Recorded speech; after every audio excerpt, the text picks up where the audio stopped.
outside the U.S., whether it's something as simple as just checking a news report or something a lot more sensitive, you always want to make sure that you have optimum security.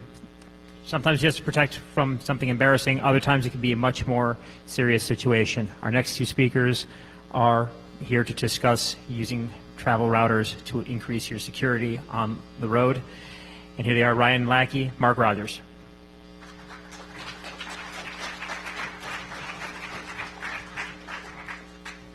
Hi, thank you. I'm Ryan Lackey. I've worked in crypto for a while. I recently sold my company to Cloudflare, and I've been working on some interesting security stuff since back when I was at Sealand and Haven Co. doing this offshore data haven thing a while ago, about 15 years ago now. And I'm Mark Rogers, and I break stuff. Cool. So we're going to talk about using travel routers to hide your traffic and safety. We're going to go over basically why you want to hide your information, some principles of OPSEC. We work a lot with the Gruck, who's really big into applying OPSEC to hacker tradecraft. We're going to show some pretty serious OPSEC fails and people who got burned by them. Some of what the technical threats are that you can face, things that can be countered by OPSEC, things that require more technical countermeasures, some of the existing tools and countermeasures to those tools. And then we're going to introduce travel routers and how to use those travel routers to hide. So you probably don't need to really put too much time into it, but why do you really want to hide? There's a lot of reasons. We've seen the last couple, maybe 13 months, it's been very, very clear that there are global monitoring systems in place, NSA, GCHQ, but don't forget about the old threats, China, Russia, all sorts of other people monitoring a lot of global traffic. You don't want to get flagged. You don't want to be special. Like, you really don't want special treatment. You want to be completely a normal person that nobody really takes interest in, because the interest they take in you is not usually very good. And there's good reasons just care about privacy. Like, you don't really want, you just personal, like, innate desire for privacy. You're not necessarily somebody who's doing anything really illegal. You're just sort of this normal person. And you've got to prevent some basic threats. You want to prevent, there's a principle that if you have a lot of individual things that are themselves not terribly sensitive, but you put them all together in one place in a big database, that collection of stuff is much more sensitive than any of the individual things. And to be honest, there are times when you're doing stuff where you really don't want to be monitored in specific, where you're doing something that might be illegal under some people's laws, might be high risk, might get you in trouble with people that are very powerful. You want to bypass some things that are totally arbitrary you don't believe in. You don't want to get detected. And you want to make sure that if you do something and you don't get caught while you're doing it, it doesn't come back to burn you like 20 years later. So there's a whole lot of reasons why you might want to hide. So as I said, we work a lot with the Gruck, this guy who lives in Thailand right now and is pretty awesome, actually. He's studied OPSEC, he studies KGB, he studies all sorts of other people's sort of like operational tradecraft principles, starting from pretty much like the whole Cold War up to now. And he also is a fan of Biggie Small's 10 Crack Commandments, and he converted it to the 10 Commandments of OPSEC. And they're here for you. They're pretty clear. They make a lot of sense, so you should follow these. And then the big question is, what happens when this goes wrong? This is a sort of benign case of when it goes wrong. I don't know if anyone remembers back in 1992, the U.S. invaded a country in the CENTCOM area. Turned out it was not Iraq, it was Somalia in this case.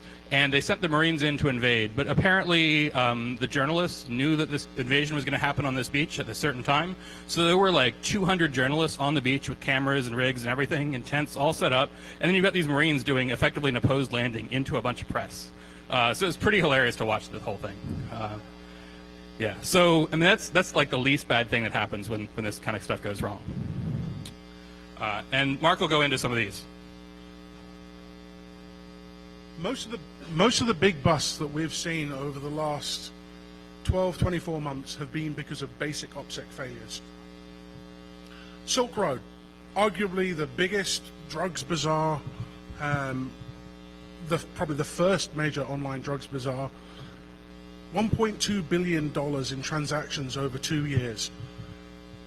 When you look at why Ross Ulbricht was busted, it's pretty obvious.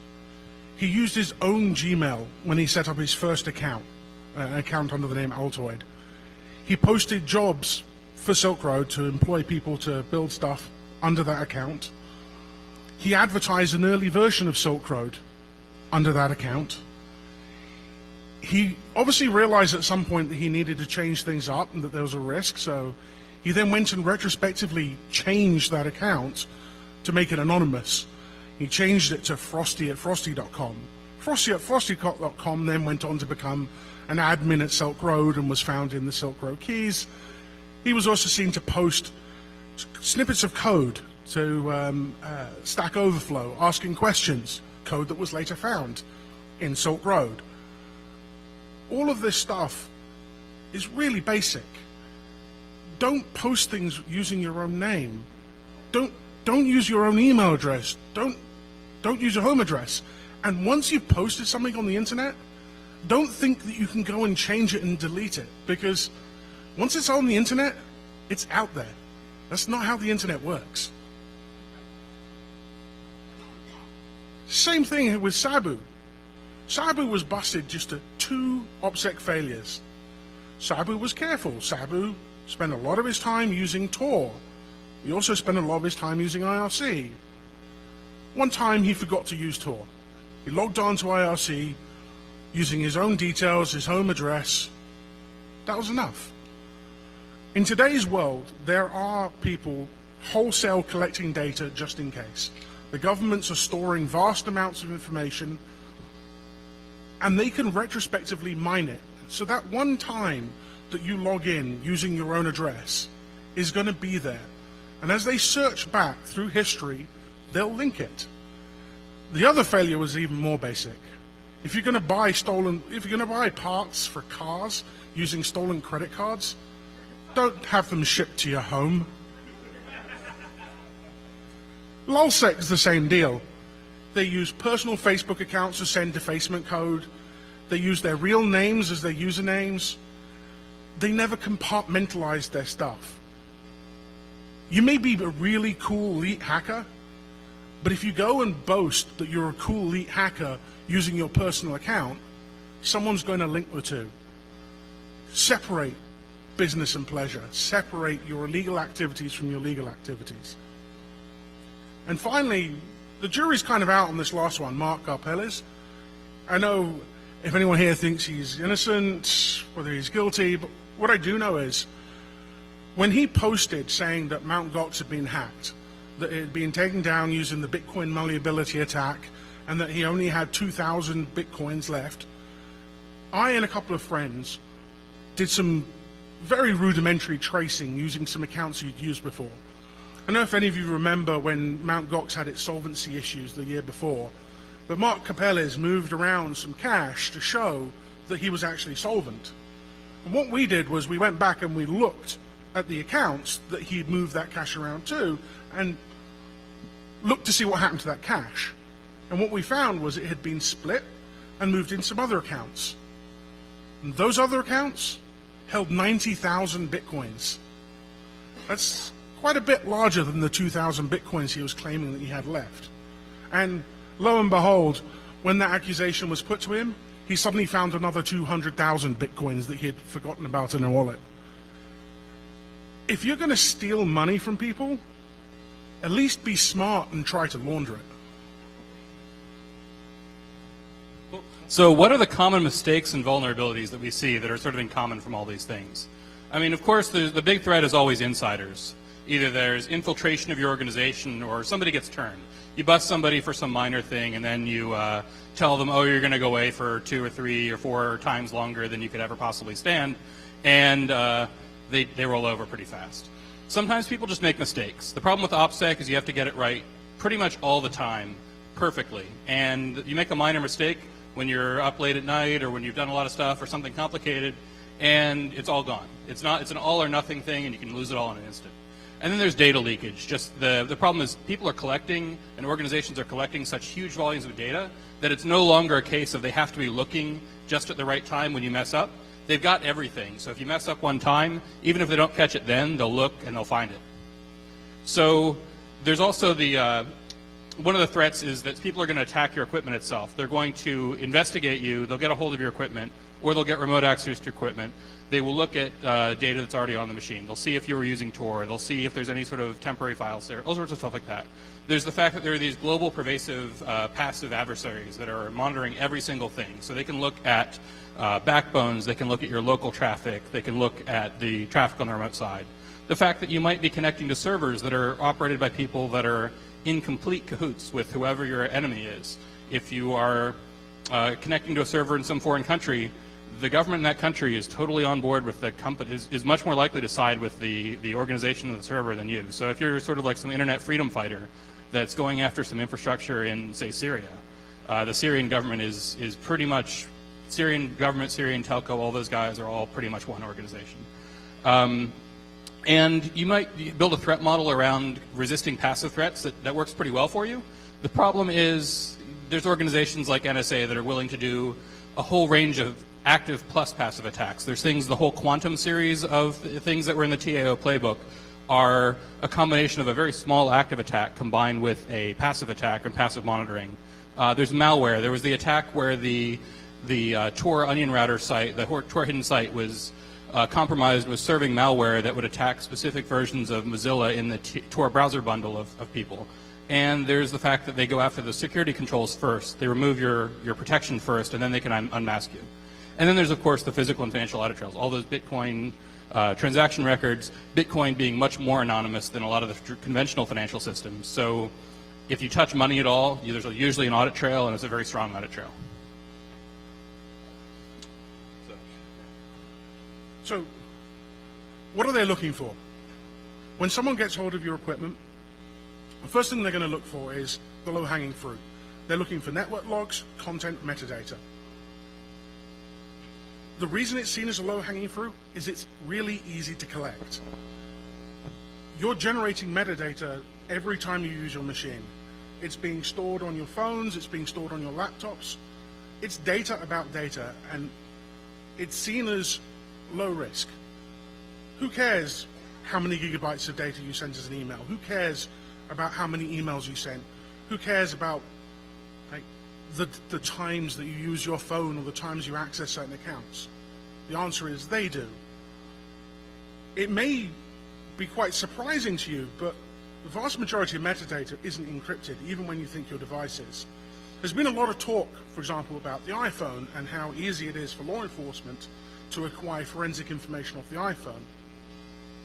Most people have speculated things like, there's a flaw in Apple's crypto, or Apple has a backdoor. The reality is, Apple has different levels of storage. Different things are stored in different ways, and some stuff is stored plain text, even when the device is encrypted, because they don't see the need to encrypt it. And this metadata falls into that category. You can access it with physical access to the device and some special tricks from Apple. No sweat. You don't need to break any crypto. You can just pull it down. What can you collect from systems? Well, the list here is huge. The list here is huge, and I think one of the things that should stand out is the vast majority of it is metadata that's not encrypted. It's not protected in any way. It's just there. That doesn't mean to say that you can't control it, and that's kind of the part of some of this talk, is that you can control where your metadata is, if not the creation of your metadata. And if you can control where it is, you can limit people's access to it. Cell phones are even worse in many regards. The amount of data that you can get just from the SIM card in your phone is pretty staggering. With access to a SIM card, I can tell you your phone number, I can tell you which network you're using, I can tell you who you called, I can get location information, I can get ciphering information, and depending on the SIM card, if it's one that's vulnerable, or if you're from an operator that doesn't have strong crypto, I can break it and I can clone it.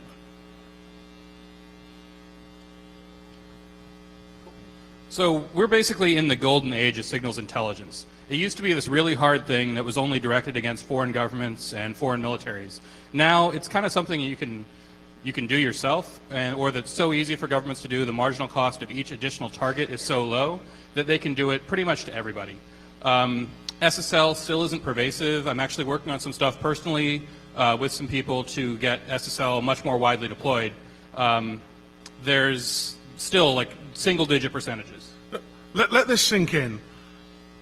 Over the last 12 months, since Snowden's revelations, encrypted traffic has tripled, if not quadrupled in volume. It's gone up from 1 to 2% to 6%. More than 90% of the world's traffic is unencrypted. Why? And then big data makes, once you have all this data in one place, once you've gathered it, it used to be infeasible to search. Now it's kind of something people do just to target ads better, so it's easy for the government to do with even more money and less profit incentive.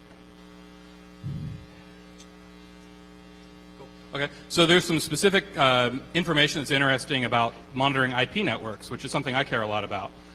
IP networks are great, you use them all the time, but even if the data is encrypted that you're sending, you still have to leave a lot of metadata. There's some essential routing information that you just can't hide. There's the IP addresses, source, destination, ports, the sizes and patterns of your flows, traffic type. All this stuff is essentially like part of the addressing information. You can't get rid of it or it'll stop working. And then the content, even if it's unencrypted, there's a lot of information you can gather just from the patterns of encrypted data versus the contents of the data themselves.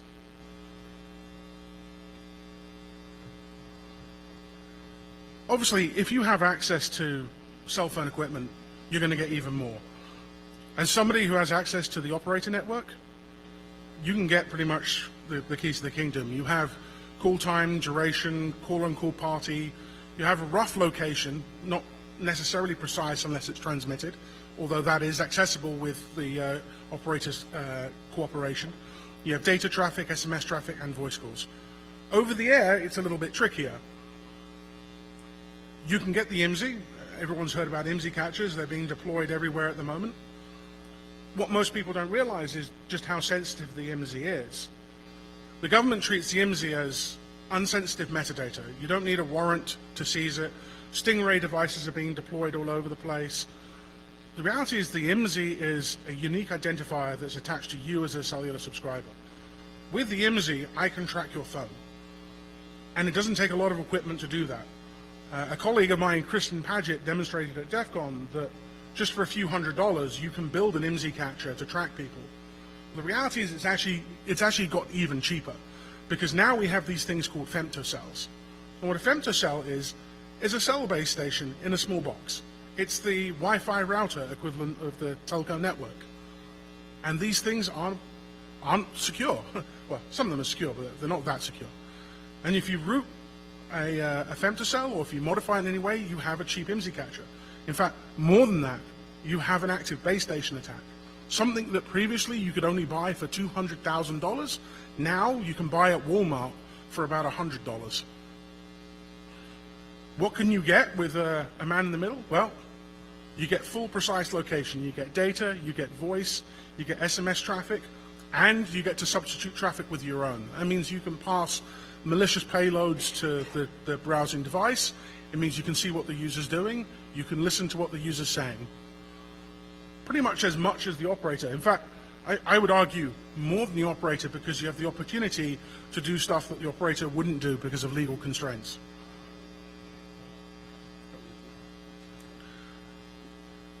A couple of years ago, I went out to China to take a look at the deal of what was going on there and exactly what the Great Firewall of China is like. The Great Firewall of China is kind of a poor term, because it's not just one system. It's a very distributed network of machines that interact with everybody and anyone who's in China. It does everything from blocking IP addresses, hijacking DNS requests, not even ones in China.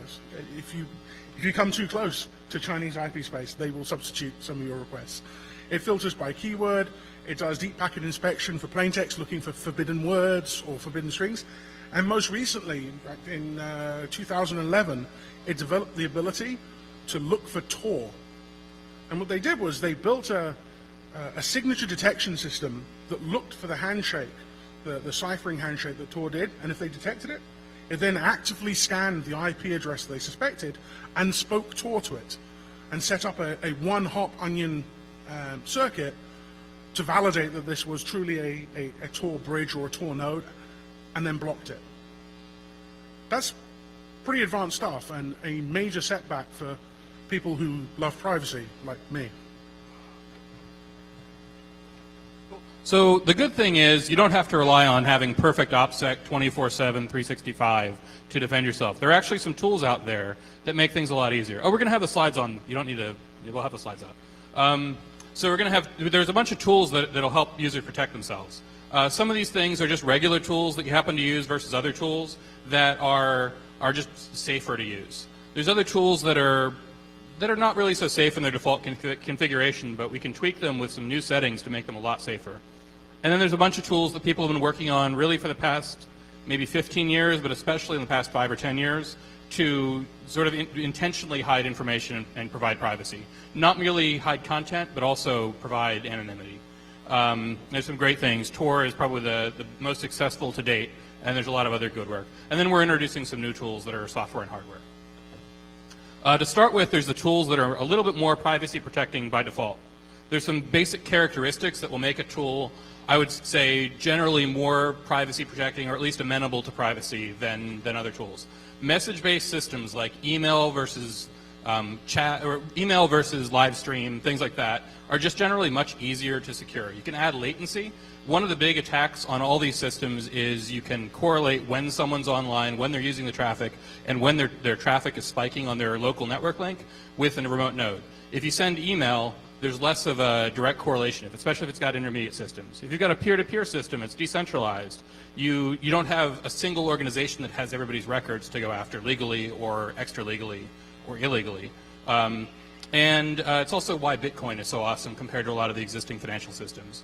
Systems that just, even if they're not totally secure, that just sort of passively encrypt everything. Like, one of my favorite things is how a lot of internet email finally in 2014 is encrypted, not because of PGP, which is an awesome message-based crypto system, but because of Start TLS. People just set up their mail servers to passively encrypt traffic that goes to other mail servers. Gmail does it for virtually everybody they talk to, except I guess for Yahoo still. Everybody who runs their own mail server should do this. It's not at all secure against an active attacker because there's really no PKI for it or anything, but against a passive adversary, it's great. So that's an example of where just sort of pervasive, passive, kind of weak encryption helps you, and then you can layer better systems on top of it. And then stuff where data and executable code are distinct is really, really important for a lot of security, and a lot of the violations of privacy of user data happen when security is subverted by an active, passive hybrid system. So those are all really important principles in general. One of the things that's actually really awesome, that's sort of one of these sort of like accidental benefits that come from something else, is that cheap hardware itself helps you a lot. If you have to worry about securing your hardware, so there's the standard for the DoD for like how you can declassify a hard drive. Essentially, it is you physically destroy the hard drive. We've basically completely given up on the ability to take a hard drive, delete data from it securely, and reuse that drive. You effectively run it through a shredder. So the fact that the military has this crazy huge budget of like $800 billion a year lets them do that with top-of-the-line equipment. I could never do that with my personal equipment until now, where I can buy a laptop for like $200, and I can dedicate it, use it for a couple weeks, use it for a couple months, and then once it's served its purpose, I can get rid of it. Disposable hardware lets you dedicate things to tasks, so you don't have to worry about how you securely handle multiple projects on the same machine at one time. You just buy a couple separate machines and use those. And phones are even cheaper than laptops. You can buy phones, like pretty soon phones are going to be included for free with like Serial that are like unlocked phones, but you can get a smartphone now for like $50, $100 for a decent phone. So that's getting pretty crazy. And then there's the model of running live systems out of memory where you're not actually writing anything to disk makes it a lot easier to secure stuff. If it's never on the disk, it's never available to anyone else to attack. One of the problems here is, of course, getting access to this hardware. It doesn't do you a whole lot of good if you're leaving like a network monitoring device in somebody's location. If it's got a serial number and you can trace where that thing was purchased with your credit card shipped to your home address. So you want to be able to buy your hardware in a non-attributable way. Bitcoin is really awesome for this. As we saw with Sabu, there was the problem where he had some stuff shipped to his house that he shouldn't have had shipped to his house. With Bitcoin, you of course want to buy it through like local Bitcoins or something, but there's that. There's a myth that Bitcoin is completely anonymous. It isn't. Because the transaction ledger is public, unless you take steps to hide your transactions in the cloud of other things going on, it's actually not too hard to trace what's going on. But the reality is the steps that somebody like Mark Capella should have taken is things like Bitcoin tumblers, proxies that will hide your transaction in a cloud of other transactions are accessible and available. And they're relatively easy, but you just have to think about what you're doing and understand the implications. Because if you run out after drawing $500 from your cash point, from your ATM rather, and go and buy yourself a phone from AT&T, don't have any illusions that it's completely anonymous. It's going to take them no more than a couple of days to trace that phone to you. And then the third part of this is the disposable accounts. So you dedicate an account to a single task. You don't run your personal email and use that to contact people for your hacking thing. You change systems. You do all sorts of stuff like that, which is basically good OPSEC principle. The problem is it's a bit of a pain to manage all this kind of stuff. There's also VPN technology. So VPNs are kind of near and dear to my heart because I ran a VPN provider for a lot of last year, and we shut it down after the LavaBit fiasco because of some security issues or some legal policy issues that became very apparent. But you've got SSH, you've got a bunch of free VPN services you can use, commercial services that are falling to like almost $0 in cost, and then you can of course run your own VPN. The problem is they're not really terribly good for anonymity. They're really not anonymity at all. You can use them to support an anonymity system, but on their own, they're not at all anonymous. They're not end-to-end. Some of them are run by really sketchy people that like to log all your traffic and do all sorts of bad stuff to you. And a lot of them are blocked. Like, I've been trying to get Chinese users to connect to something, and it's sort of a cat and mouse game. And then you can leak data. Like, if you've got a VPN for some of your traffic, but not all of your traffic, it's often that traffic that goes around the VPN that's really interesting. Also, same as with the burner phone, don't fool yourself into thinking that you can buy a VPN service with a credit card and then go and use that VPN service to do illegal things. Because, I mean, come on, really? The same thing is, the more public a service like that is, the less likely that it's going to fly under the radar. So if your purpose is to find a service that's going to allow you to punch through some kind of national firewall, such as the Great Firewall, then public VPN services probably aren't going to help you because their nodes are being shut down almost as fast as they're setting them up. So one of the best tools that's out there today is Tor. Correctly used, it will keep you anonymous, I believe, at least until it hits the exit node. And it generally works. I use it. It's a great tool, but it's got some disadvantages. It's easy to block if you know the signature.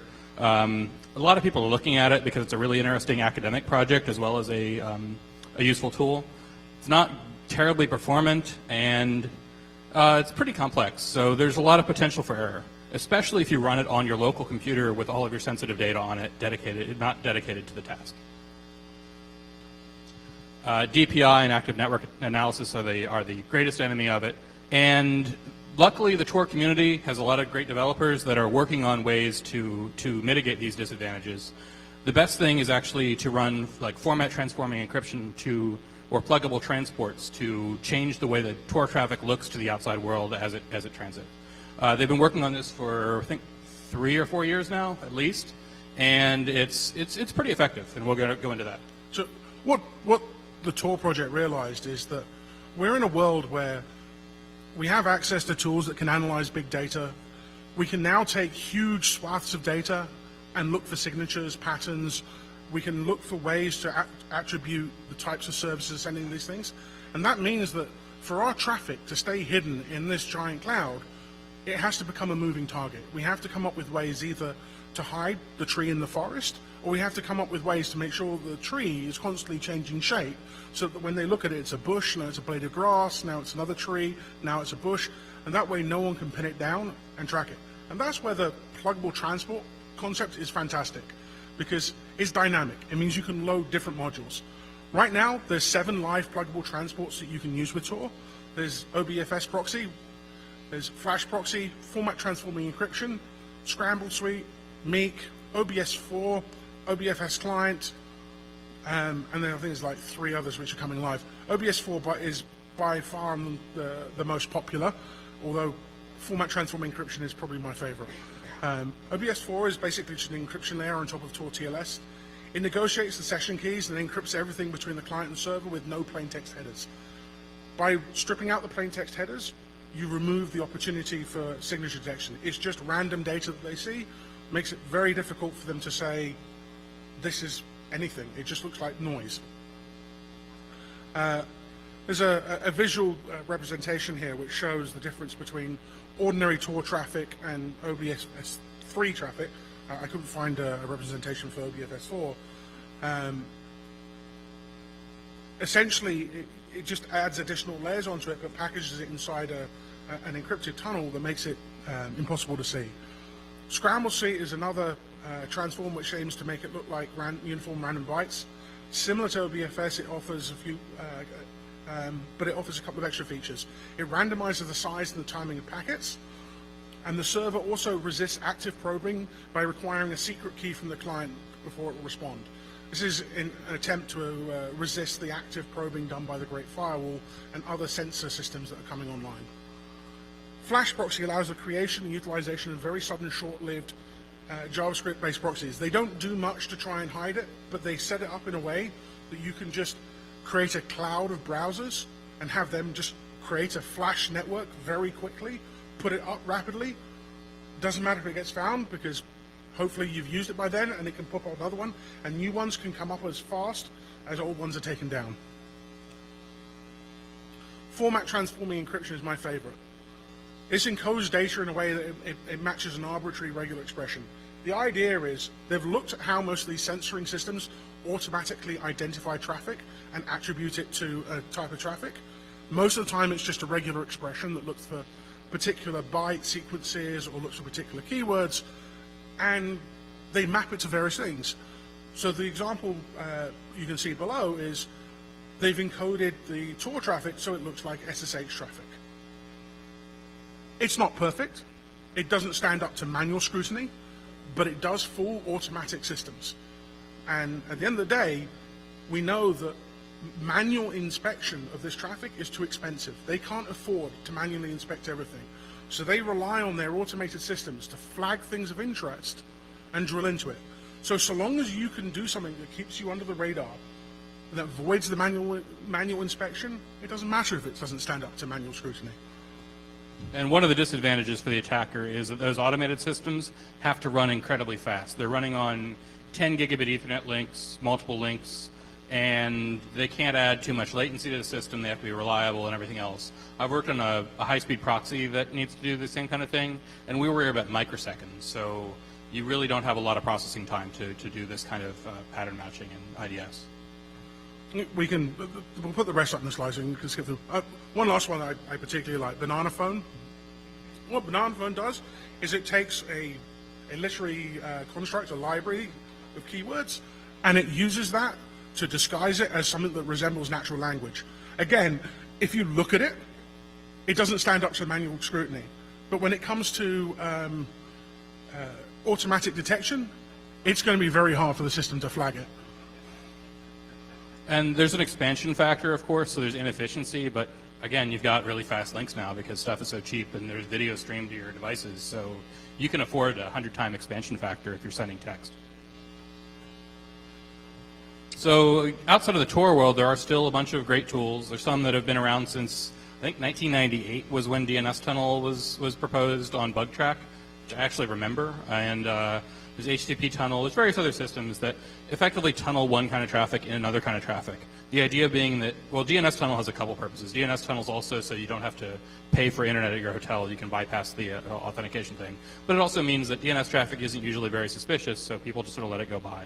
And then HTTP traffic is also not usually suspicious, so they just let it go by. The two obvious limitations with both of these is that you have to have servers that speak these tunneling protocols ready and waiting to catch your connection. That means you have to kind of preset everything up and have the infrastructure waiting, and if it's just you setting up some infrastructure for yourself, you can guarantee that it's going to get flagged eventually and it's probably not going to stay around forever. The big advantage of Tor is there is a network of ready proxies growing all the time there to connect to your session. Although it's even worse if you tried to use a commercial provider that ran one IP for DNS Tunnel or something with a bunch of people using it, it would get shut down in like a very short time.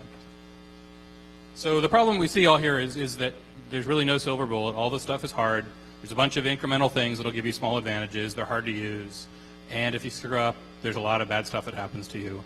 You might have your photo taken on the beach, which is one thing that bad happened to you. But these EMC catchers and IMEI monitoring, it's how we target drones to shoot missiles out of the sky to like people that are driving around in their cars. So some people really don't want to be located.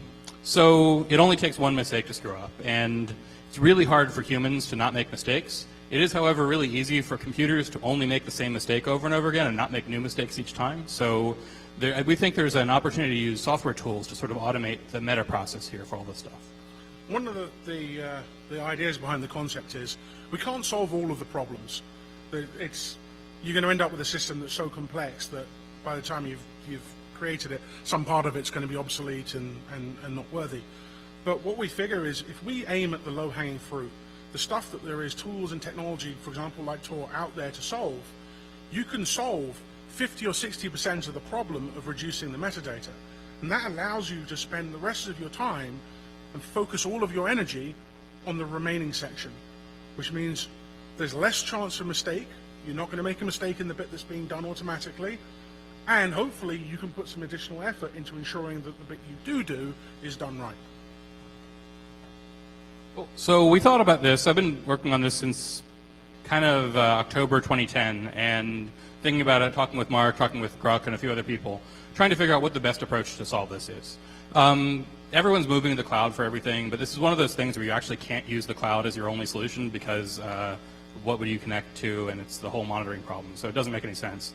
Client software, it's like 2014, and it's still a pain to write client software, even for one platform. But if I wrote something that only worked on like FreeBSD, people would complain that there's no Linux version, there's no Mac version, no Windows version, and then trying to keep something that you're actively developing in sync on all these platforms is a huge pain. Plus, you want to use it on iPhone and Android. Then you have to get approval from this like walled garden to be able to deploy software there. PGP is an effective suite.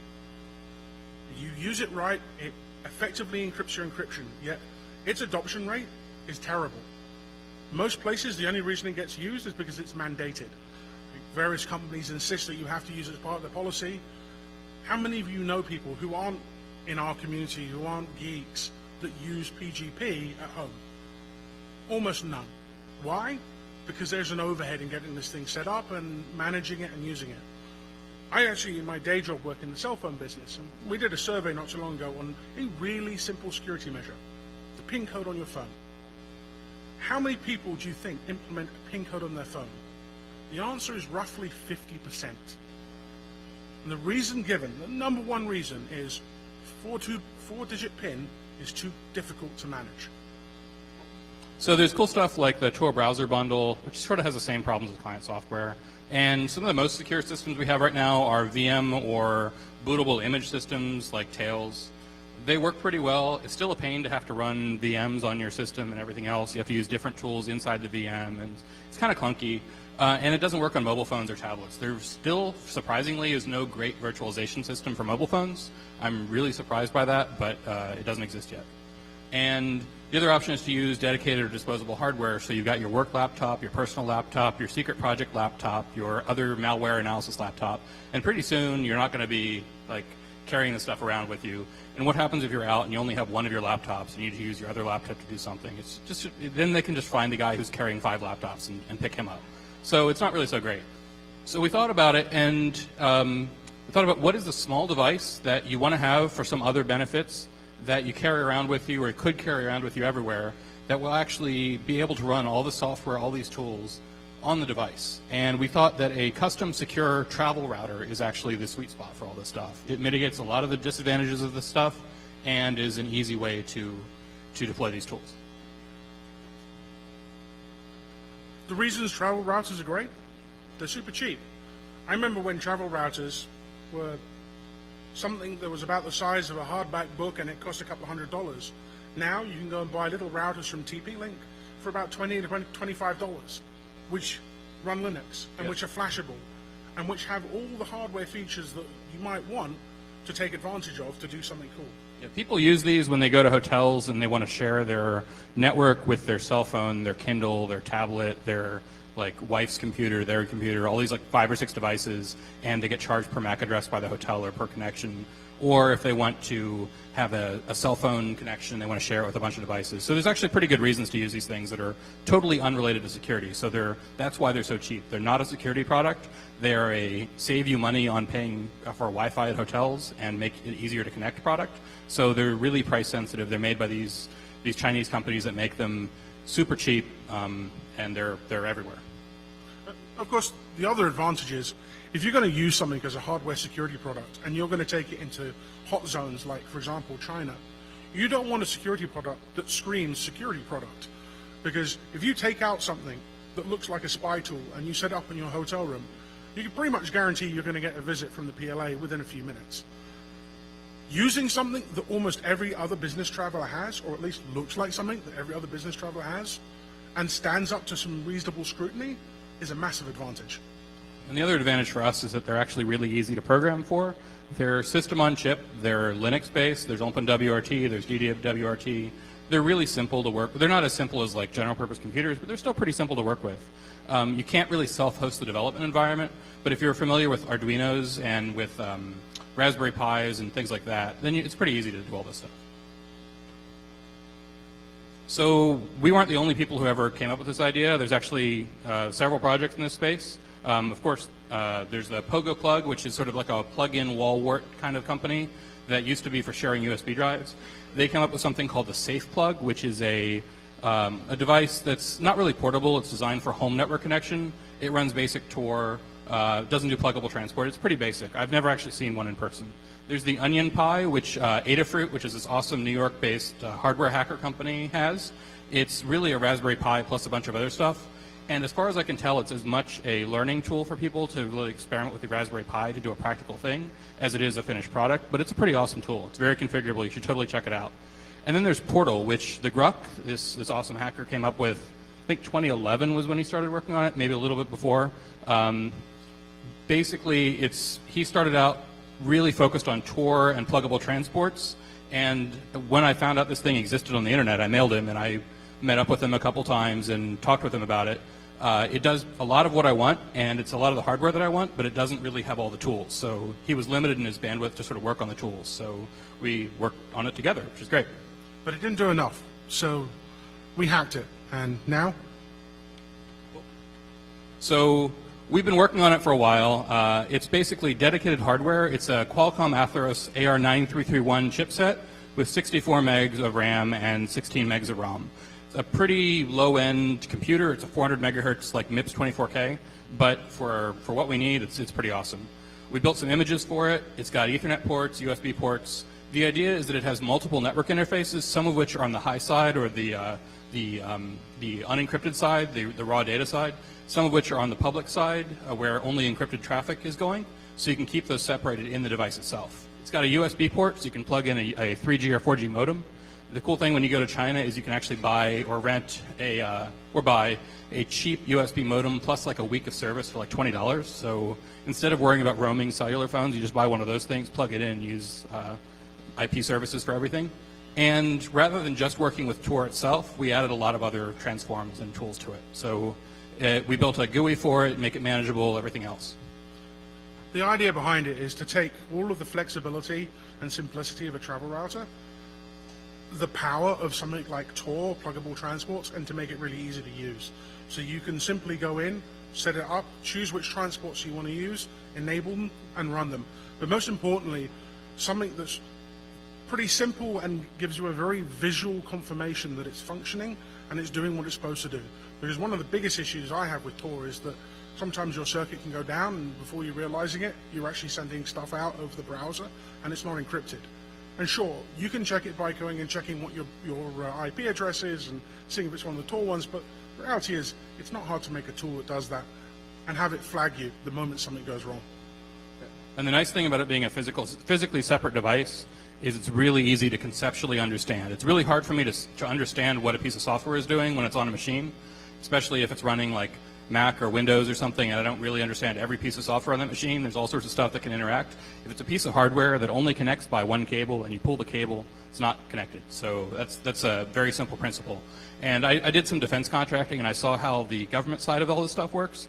They rely extensively on hardware crypto. They don't worry about software modules or everything to the extent possible. It's all hardware modules, physical cables, easy tracking. They worry about serial numbers, tracing everything. Much, much simpler way to operate that when you're in an environment that's either high stress or lots of users, or maybe some of your users aren't quite as smart as some of your other users, and something can go wrong, it will go wrong, you make sure the tools are as simple to use as possible. So at the end of the day, monitoring is pervasive. It's here to stay. We can do a lot to change it. We can ensure that all our applications are using encrypted transports at their back end. We can ensure that we use HTTPS all the time. The reality is only 6% of traffic is using SSL, and it's only gone up like 5% in the last 12 months. It's not going to change radically. So we need to take radical steps to protect ourselves, because they are monitoring. And whether you want to protect your privacy because you're just an ordinary user who wants to ensure that you don't get flagged and your traffic isn't spied on, or whether you're someone who's doing high-risk activities and you want to stay safe, extraordinary steps need to be taken. So we've got some boards. Yeah, we're not quite ready for demo, and to be honest, it's a little bit pointless to do a show and tell from this distance and this size of a room. But look, circuit boards. These are cheap commodity boards. These systems will not be expensive. You'll be able to use whatever hardware. It's all open source software, so it'll be, because there's no way you could trust a closed source piece of software to keep you safe for this kind of thing. And it'll be easy to use. One of the amusing things I did over the weekend was playing with this. I plugged in a GSM board and activated my own little base station running OpenBTS, and found that actually I can run quite a secure telephone network. The only downside is it's obviously very illegal. Which is a downside sometimes. Educational purposes only. So we'd be happy to take questions.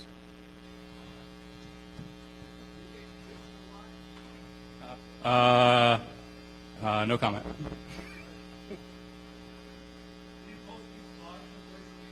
Yes, we will. Twitter @Octal. Follow. I'll tweet the location.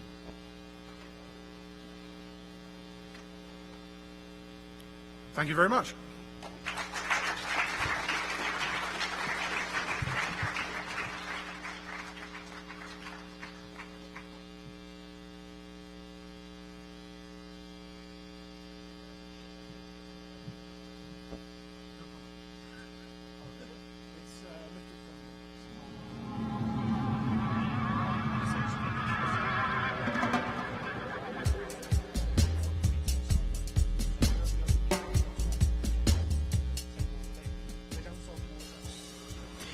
So it'll be twitter.com/octal, OCTAL, for the slide deck.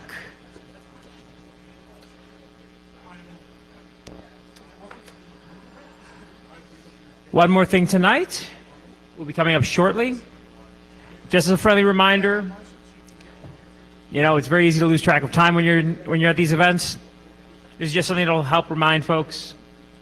Something that we've kind of figured out after 20 years of doing these events to help maximize your experience here. And I mentioned it earlier tonight. They are going to mention this a few times during these events, particularly these times of day. A good way to make sure that you have the best experience possible. 521 is something we've been saying a few times. If you want to have the best experience possible, we highly recommend making sure that each day you get 5 hours of sleep, 2 square meals, 1 shower.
Cheers.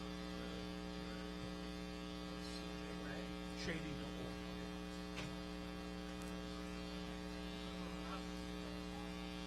Good question. We were hoping to actually live demo one here, but we managed to put setbacks with the UI. I'm hoping to have a demoable one by DEFCON in a few weeks' time. So hopefully at least by the end of the year.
It always pays off.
have no voice and I must scream.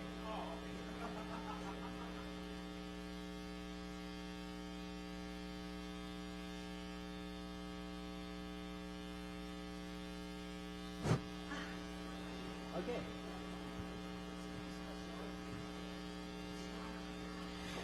To wrap things up today, the first day of hope, dissent is our theme of this conference. And, well, this is one vision of what might happen if we fail in our mission. And to bring us that vision, well, I didn't whatever. Johannes is the head of Monochrome. He's been doing amazing countercultural art in Vienna as part of Monochrome for what, 20 years? Yeah. 20 years now. 2 years ago, he came here to tell us about another project of his, Sierra Zulu, and this time he is here to show us a new work of his. I can't even say it because I can't say it because I do not. German is one of the languages I can't speak without completely butchering it. All right, so everyone, before we begin the movie, Johannes will tell us a little more about it, and he will also bribe us with candy. Get the candy. More. Pass it on. Pass on the candy. I promise candy. No popcorn because I don't like popcorn, so you have to eat candy. So, okay. So, wonderful.